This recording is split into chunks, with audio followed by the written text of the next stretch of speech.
Does House IV, the repossession foreclose on the franchise?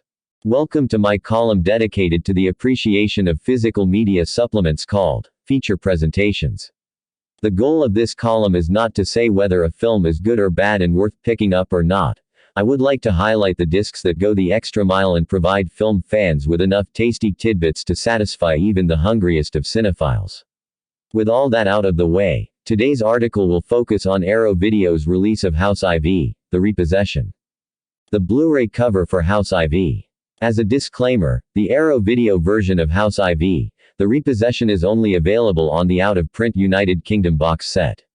And while the box set is for Europe, the discs are all region and should work on US players. The House franchise is one of the weirdest film series ever concocted.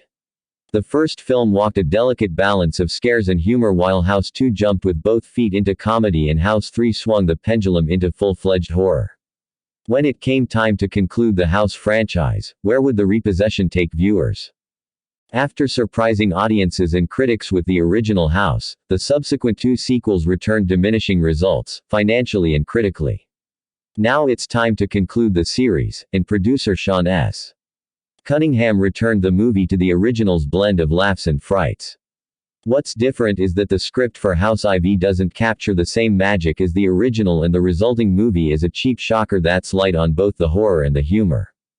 What makes the other entries in the House franchise comes from the wild twists and turns. From the kid-friendly humor of the second story to the absurdly violent nature of the horror show, you never knew the type of movie you were getting when you watched a film in this franchise. The repossession is the first and only entry in the franchise that bored me. Bringing back William Catt is just a marketing ploy to lure in longtime fans, and getting mixed up in a toxic waste dumping subplot really scrapes the bottom of the barrel. There's a bit of fun here and there, the Pizza Man sequence, more on that below, being a highlight, but for a series built around surprises, the only surprising thing about House IV, the repossession, is how dull this entry is. As with the other films in this box set, House IV, the repossession gets a dose of bonus material courtesy of Arrow Video, but you can feel the passion for the box set waning. Just like the film itself, Kelly drives with Roger in the passenger seat and Laurel in the back. Home Deadly Home is a newly composed documentary from Arrow Video and Red Shirt Productions on House IV, the repossession. As with the other making-ofs within this box set, Home Deadly Home gives House IV, the repossession, a moment to shine. Director Louis Abernathy, Sean S. Cunningham, actress Terry Trees, and others sit down to discuss their opinions and feelings on the fourth entry in this series. While no one interviewed is under any pretenses that House IV, the repossession is high art, there is a cheerful reminiscence between the participants. Abernathy is joyful as he talks about how this entry in the House franchise became his first directing credit. Cunningham, more business-like, discusses how the film came to be and why the movie was released direct-to-video. Each person interviewed has plenty to say, making Home Deadly Home more insightful than one might expect. The funniest moment of the documentary comes when almost all involved spend time discussing the Pizza Man song and scene. If you've seen the movie, you know why, as it's the most infamous and well-known scene in House IV, the repossession. Composer Harry Manfredini talks about how the origin of the jingle came about, and he and stunt coordinator Kane Hodder have differing views on who sang the song as Pizza Man. Listening to Manfredini not want to disagree with the imposing Hodder got a chuckle out of me.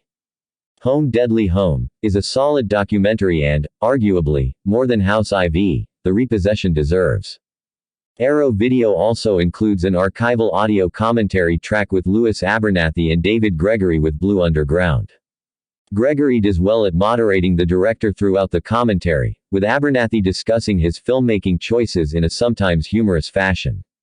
When not self-deprecating on the limitations within the film, Abernathy dispels plenty of information and anecdotal asides pertaining to House IV, including the film's appearance on TNT's Monstervision with Joe Bob Briggs. As with the documentary, this audio commentary is chock full of details and does everything one would want with a feature-length audio commentary. Also, was that actually James Cameron that chimed in on the phlegm scene? If you listen to the track, you'll understand the question. Arrow Video provides a stills gallery that features shots from the finished film, behind-the-scenes images, and marketing photos. The disc closes out with the film's theatrical trailer. Kelly takes a shower with blood coming out of the shower head. And there you have it. I'm sure this review felt a tad uninspired compared to the other house entries I've reviewed for this column, but so is the film. House IV. The Repossession is a lackluster way to end the House franchise, but it is an official entry and needs to be part of this box set. Arrow Video did much more than necessary for House IV, the Repossession, by creating a well-crafted documentary and porting over and solid commentary track.